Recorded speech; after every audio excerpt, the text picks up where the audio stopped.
I never thought my daughter's laughter could shatter into sobs before we even stepped inside the door, but Helen made sure it did. Willa's tiny heels clicked nervously on the marble floor, and within seconds, a sneer from my brother's fiancé froze her in place. My chest tightened, fury and shame colliding, as my own son clutched my hand like he knew something bad was coming. The words slipped out of Helen's mouth like knives. "Did you really wear those shoes?" If you're enjoying this, please subscribe and share. Your support keeps the stories coming. I wanted to shrink, to vanish into the shadows of the grand riverside mansion, but Maverick's hand on my shoulder anchored me. The room sparkled with crystal chandeliers and golden accents, a world so far removed from our Vermont farmhouse it made me dizzy. Every laugh, every clink of glass, every whispered remark from Reed and his polished friends screamed that we didn't belong. The children's faces mirrored my own silent humiliation, Jude's lower lip trembling, Willa's cheeks burning red. Helen floated past us with a grace meant to wound, her perfume a weapon, her smile a taunt. "Oh, Daisy, darling," she cooed in that sugary voice that made your skin crawl. "You really try, don't you?"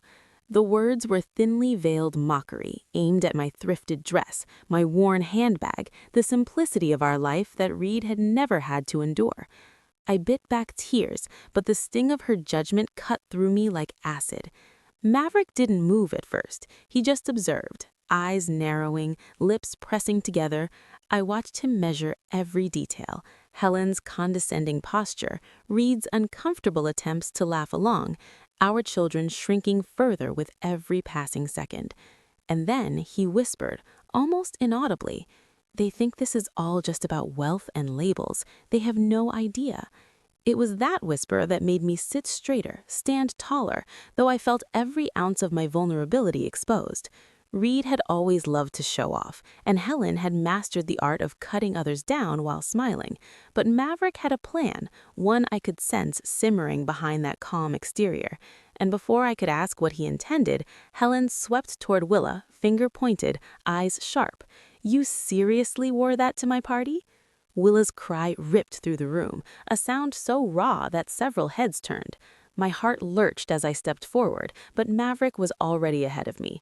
He didn't yell, he didn't argue. Instead, he let a slow, deliberate silence hang in the air, the kind that makes a room shift uncomfortably under its own weight. People glanced between us, curious, uneasy. I could see Reed squirming, the mask of his pride starting to crack. And then, with a calm that made my blood run hot, Maverick leaned toward Reed, voice low but carrying across the nearest clusters of guests. "Reed, I think it's time you understand exactly how this lifestyle of yours has been funded."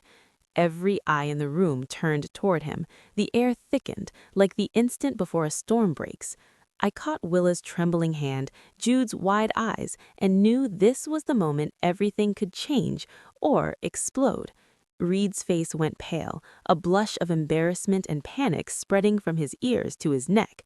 Helen's smile faltered, that confident mask cracking just enough to reveal the tiniest sliver of fear. What are you talking about?" Reed stammered, hands twitching at his sides, like he'd been caught mid-act and had no script to recover. Maverick's voice stayed steady, measured, but each word carried the weight of someone who had quietly built an empire in silence. "Your lease at the Riverside estate, it's coming to an end. The charity arrangement that's kept your lifestyle afloat, the one you've counted on like it's your birthright, will no longer be renewed. You've been living on borrowed grandeur, and tonight everyone sees the truth."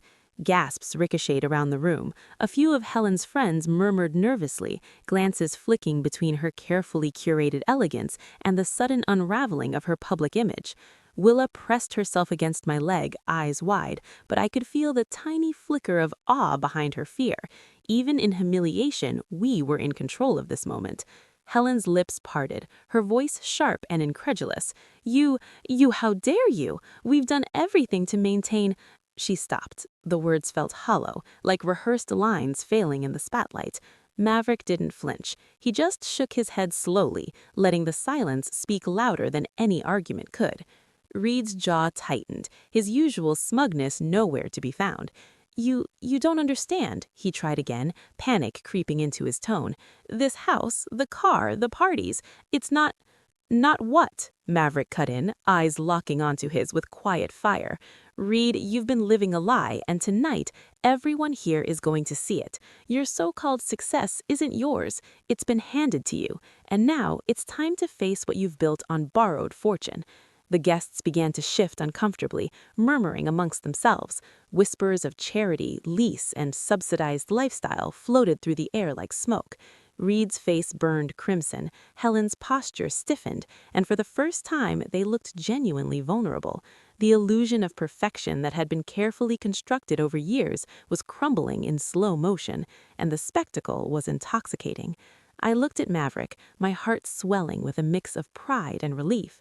He had orchestrated every detail of this moment, every quiet effort, every unassuming conversation that led to this confrontation, and the children, Willa and Jude, were watching it all, learning a lesson that no book, no school, no designer label could ever teach. Power doesn't come from appearances, it comes from truth, patience, and knowing your own worth. Reed stumbled backward, clutching at his suit jacket, finally realizing the full scope of exposure. "You can't do this," he blurted, voice rising. "This is my life." "No, Reed," Maverick said, stepping closer, unwavering. "This is the life you thought you could steal from others' hard work, and it ends tonight." Helen's face drained of color, her carefully painted confidence cracking into panic. She took a step toward Reed, trying to assert some authority, but the room was no longer hers. The balance of power had entirely shifted, and everyone, guests, family, children, could feel it. Then, in the quietest, deadliest moment of all, Maverick's gaze swept the room, pausing on those who had laughed at us, mocked us, dismissed us. "And for anyone else here who thought this was just a party," he said, voice smooth but cutting, "it's a lesson in respect and reality." The room froze. Every laugh, every glance, every whispered insult against our family felt like a mark against the wrong people, and in that freeze, Reed's panic reached its peak. He turned toward me, eyes pleading, desperate, as if I could somehow reverse the exposure, but I only held Willa's hand tighter, and for the first time, I let a small, satisfied smile tug at my lips. And then Helen did something so unexpected it made the room gasp, a move that could destroy everything Maverick had carefully built tonight, or make their fall even more spectacular. Helen's hand shot toward the envelope on the table, the one everyone assumed contained party flowers or formal invitations. She tore it open, a flash of fury in her eyes, and held up the contents for everyone to see. It wasn't what anyone expected. It was the proof, bank statements, donation records, receipts, all evidence that Reed's life of luxury had been meticulously funded by Maverick's family, framed under the guise of charity. A gasp rippled around the room, disbelief mixing with intrigue. Helen's eyes darted toward Reed, who shrank beneath the weight of exposure. His smugness evaporated entirely. You can't. This is private," he sputtered, the words weak against the undeniable facts laid bare in her trembling hands. Maverick stepped forward, calm, commanding, every ounce of his quiet power radiating across the space. "Private, Reed, only to those who think deception can hide the truth.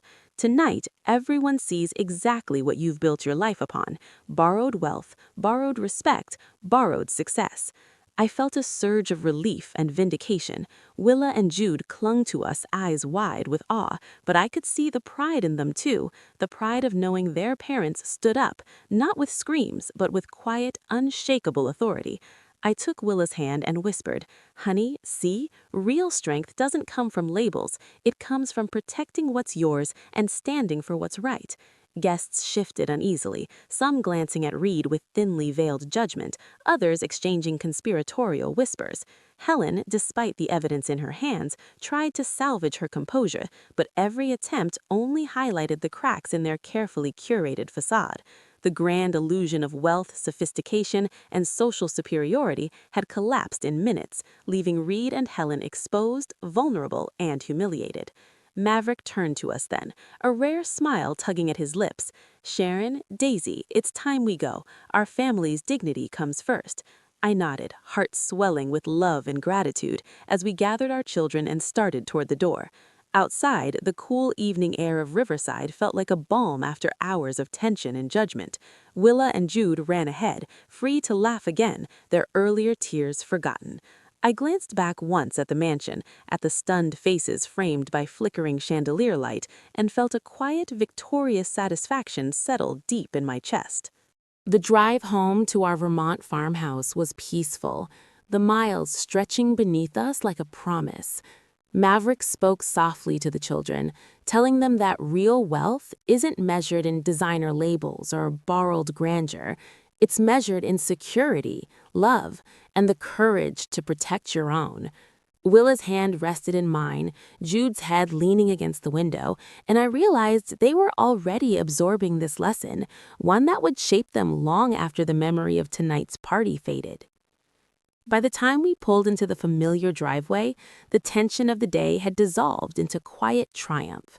Reed and Helen's world of borrowed elegance was left behind, crumbling in their own illusions, while we returned to a home built on authenticity, resilience, and love.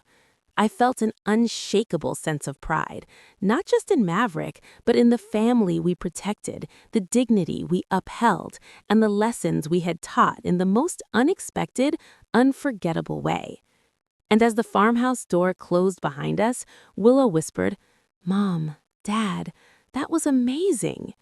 I smiled, tears pricking at the corners of my eyes. Amazing wasn't the party. Amazing was knowing we had won in the one place that truly mattered: our hearts, our family, our home.